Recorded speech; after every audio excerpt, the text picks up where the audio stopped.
Right now, somewhere in Lancaster County, Pennsylvania, there is a weed growing in a garden corner that has not moved in over 100 years. The family that owns that land does not pull it. They do not spray it. They do not even talk about it much to outsiders. But every single spring, without fail, they walk over to that corner, cut an armful of leaves, and lay them on the ground around their tomatoes and potatoes. And their harvest, it is the kind that makes neighbors stop and stare over the fence. That plant is called comfrey, and before this video is over, I'm going to show you 5 things you can do with it that will permanently change the way you feed your garden, for free, every single year. But here's what nobody tells you up front. This same plant is worth $40 a pound at herb suppliers across America. It was banned by the FDA in 2001. Britain banned it. Canada banned it. Germany banned it. And the Amish families in Pennsylvania have been quietly growing it in their gardens this whole time, completely unbothered. Because they figured out the secret that the fertilizer companies desperately hope you never learn. Stay with me, because by the end of this video, you are going to understand exactly why. And you are going to know how to put it to work this season. Now, I want to stop you right there before your brain does what mine did the first time I heard about this. A weed that feeds your garden for free. Sounds like something somebody made up to sell you a course, right? I thought the exact same thing. So let me be completely straight with you from the start, because this channel does not do hype. Comfrey does 2 specific things. Both of them are real. Both of them are backed by actual science. And one of them, the one I'm going to show you first, you can put to work in your own yard this week. We planted 2 crowns of this plant 3 springs ago. We were skeptical. The first summer, honestly, almost nothing happened. It just sat there. Looked like a big leafy weed. But the second year, we stopped buying tomato fertilizer entirely. And when we dug up our potato crop that fall, we just stood there in the dirt laughing, because the biggest potatoes we had ever grown in our lives came out of a trench lined with free leaves from a plant in the corner that asked for absolutely nothing. That is not a sales pitch. That is what happened. So let me tell you how it works, and then I'm going to show you the 5 ways to use it. Here's the thing most gardeners never think about.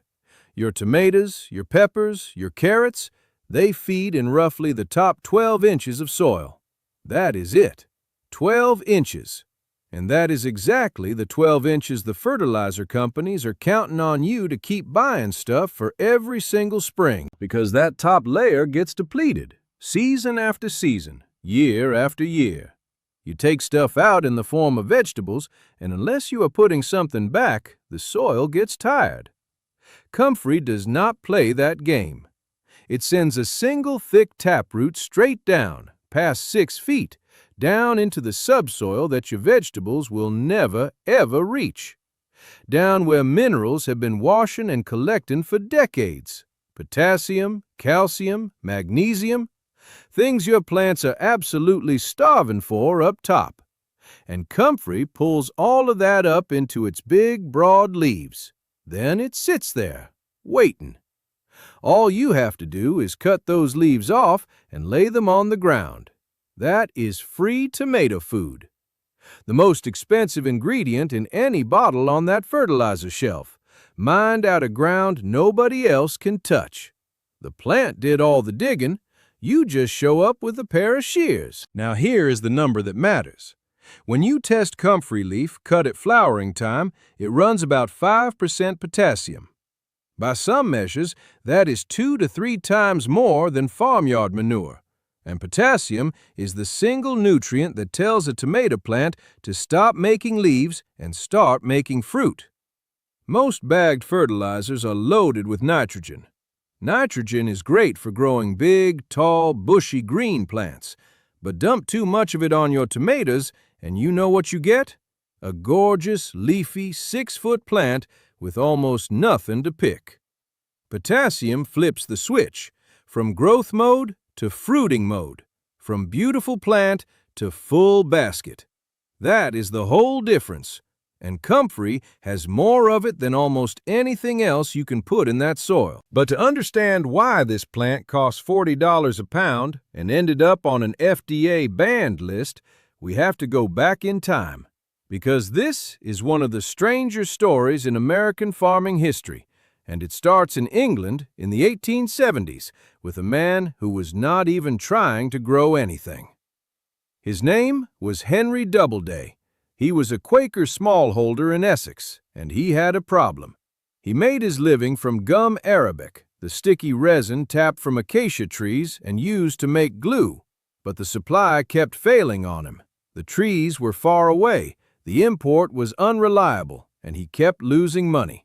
So he went looking for something he could grow right there at home, something with thick, sticky, gluey roots that he could turn into a reliable adhesive. He read about a plant from Russia, thought it might just work as a substitute for gum arabic, even thought it might make the perfect glue for the back of a postage stamp. So he did something that tells you everything about the kind of man he was. He wrote a letter, all the way to the head gardener at the Russian Imperial Palace in St. Petersburg. Now here is the detail that sounds made up, but is absolutely true. Catherine the Great had decreed, years before Doubleday ever picked up a pen, that the palace gardeners should always be English or Scottish. So the man who opened that letter could read it. He understood it, and he mailed back a handful of seedlings. What he sent, though, was an accident he may not have even known about. In that palace garden, a blue-flowered comfrey from the Caucasus Mountains had been planted right next to a common cream-colored comfrey, and the two had crossed in the flower bed on their own. The seeds were hybrids, and like a lot of hybrids, they grew with a kind of wild, runaway vigor that neither parent plant had. Doubleday planted them, watched them explode out of the ground, and realized immediately that the glue was never going to work. He had chased the wrong thing entirely, but in failing, he stumbled onto one of the most productive plants a small farm could ever grow.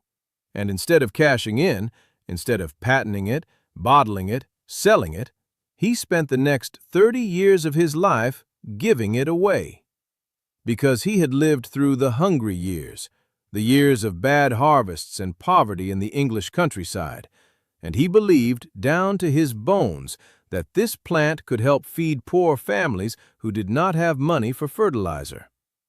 There is a story his family passed down that he was offered a fellowship of the Royal Society for bringing this plant to England, a genuine scientific honor, and he turned it down, because he could not spare the 6 guineas you had to pay to join. That tells you everything about Henry Doubleday. And here is the thread that runs straight from him to the Amish country we started in. By family tradition, Doubleday's own people had sailed to Pennsylvania with William Penn generations before him, the same Penn whose colony became home to the Quakers and the Amish of Lancaster County, the same Lancaster County where those families are still growing comfrey in their garden corners today. The thread runs unbroken, from a failed glue experiment in Essex, through a Russian palace flower bed, across the Atlantic, into the Pennsylvania dirt. Now, after Doubleday died, comfrey sat quiet for about 60 years. The world moved on. Chemical fertilizers arrived. The fertilizer companies built an empire on convincing farmers that good soil came in a bag. And then, in the 1950s, a horticulturist named Lawrence Hills picked up exactly where Doubleday left off. Hills became, by every account, the world's foremost authority on this one plant. Just this plant. His whole career. In 1954, he founded a research organization and named it the Henry Doubleday Research Association, specifically in honor of the old Quaker. A few years after that, he rented a 3/4-acre plot in a village called Bocking in England for £10 a year. And he did something nobody had ever bothered to do. He gathered comfrey strains from farms all over Britain, planted them side by side, and tested them for 5 solid years. 30 distinct varieties, all numbered in sequence. Bocking 1, Bocking 2, Bocking 3, all the way down the line. And one of them stood head and shoulders above all the rest, Bocking number 14. Hold on to that number. It is the single most important thing to get right when you grow this plant. And I'm going to tell you exactly why in just a minute. But first, the $40 price tag and the FDA. You have probably seen comfrey called illegal online. Some websites say you cannot even pick it in certain states. The honest truth is more useful than that, and more interesting. There is no law against growing comfrey in your own backyard. None. You can plant it today, cut it, use it in your garden, sell the dried root to herb suppliers. All completely legal. What is restricted, in the U.S., in Britain, Canada, Germany, and Australia, is selling it as something to swallow, because people used to. For centuries, people brewed comfrey leaves into a tea and drank it, sometimes for years at a time. It was sold in health food stores as a supplement right up until 2001. And here is why it got pulled. The same root that heals a bruise on the outside of your skin carries another set of compounds that quietly, slowly, scar the liver when you take them inside a little at a time. You would not feel it happening. There is no warning until the damage is done. So in 2001, the FDA ordered every comfrey supplement in America off the shelf. Britain, Canada, Germany, and Australia followed. The plant truly is restricted. It truly is worth money by the pound to herb suppliers for its root compounds. The Amish knew all of this. They just never cared about either one, because they were not eating it. They were not selling it by the pound. They were sending it straight into the ground to feed everything else. And that is the move the fertilizer companies have spent decades hoping you would never think to make. Real quick before we get into all 5 uses. If this is the kind of forgotten knowledge that makes you think differently about what is already growing around you, hit that subscribe button right now. We dig into this stuff every week. Real methods, real history, real results, not hype. Hit subscribe and you will not miss what is coming next. All right, 5 uses, 1 plant. Let us walk through every single one. And before we get into any of them, I need to tell you the most important thing about growing this plant, because this is where most people go completely wrong. Do not buy just any comfrey. Wild comfrey, the common kind you find at the edge of fields and roadsides, sets seed, and it spreads like a grass fire. Plant that in your yard, and in 3 years it will be everywhere, and you will understand very quickly why some people call it a curse. You want Bocking 14, the exact variety Lawrence Hills pulled out of those 5 years of side-by-side trials. It is a hybrid, and like a mule, it is sterile. It cannot produce viable seed. It will sit exactly where you put it and never march across your lawn. It also tested highest of all 30 strains for potassium content, over 7%. It throws out more leaf growth per plant than anything else in the trials. And it shrugs off the one fungal disease that ever bothers comfrey. You buy it as root cuttings or crowns, not from seed, from a reputable nursery for a few dollars each. 2 or 3 plants is plenty for a backyard garden. Tuck them somewhere out of the way where the deep root will not bother anything. Give them a full season to settle in before you start cutting hard, and they will feed your garden for the rest of your life. One quick caution while the plant is young. Before it has its distinctive, rough, hairy leaves and purple-blue flowers, do not confuse a comfrey seedling with foxglove, which is poisonous. And never put any part of comfrey in your mouth. It earns its keep in the soil, not on the plate. All right, 5 uses. Use number 1 is the workhorse. This is the one that replaces your bottle of tomato food. It is called comfrey tea. And I do not mean anything you drink. I mean a liquid feed. You cut a good armful of leaves, wear gloves while you do it. Those big, hairy leaves will itch your hands something awful. and you stuff them into a bucket with a lid. Weigh them down with a brick so they stay submerged. Either add a little water to cover them or just let them rot down on their own in their own moisture. In 3 to 4 weeks, the leaves completely collapse into a thick, dark, concentrated juice. I need to warn you about something. This stuff smells absolutely horrendous. Eye-wateringly, stop you in your tracks bad. Keep that bucket well away from your porch, downwind of the house, downwind of the neighbors if you value those relationships. But that dark, evil-smelling liquid is liquid gold for your plants. You dilute it, roughly 1 part comfrey juice to 10 parts water, until it looks like weak tea, and you pour it around the base of your tomatoes, peppers, and squash every week or 2, starting once they flower. That potassium goes directly to work on fruit and bloom set. People who do this regularly swear their tomato plants are still standing tall and loaded in August, while the neighbors' plants are yellowing out. That is use 1, a free, homegrown, high-potassium liquid feed, the most expensive ingredient in any bottle on the fertilizer shelf, made from leaves off a plant that grows back every time you cut it. Use number 2 takes no work at all. Literally none. It is called chop and drop, and it is exactly what it sounds like. 3 or 4 times across the growing season, you cut your comfrey plants down to a few inches with shears, and you lay those cut leaves directly on the soil surface around your other plants. Just lay them right there. You do not compost them first. You do not haul them to a pile. You do not chop them up fine. Comfrey leaves have so little woody fiber in them that they melt into the ground in a couple of weeks on their own. They feed the worms. They break down and release every one of those deep-mined minerals straight into the root zone of your vegetables. The Amish do this around their fruit trees, around their berry patches, around their potato beds. It is the laziest, most effective feeding move you will ever make, and it costs you nothing but 10 minutes with a pair of shears.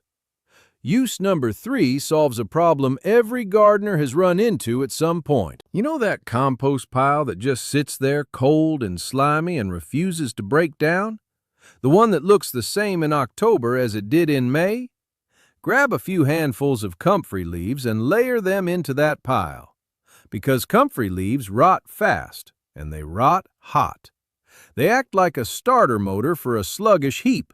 They kick the whole pile into gear and pull the rest of your kitchen scraps and yard waste down with them. Old-timers call comfrey a compost activator. That is not a metaphor. That is what it does. One plant in the corner of your garden, and your compost finally starts behaving like it should. Use number 4. This is the one that will have you rethinking every bag of mulch you have ever bought.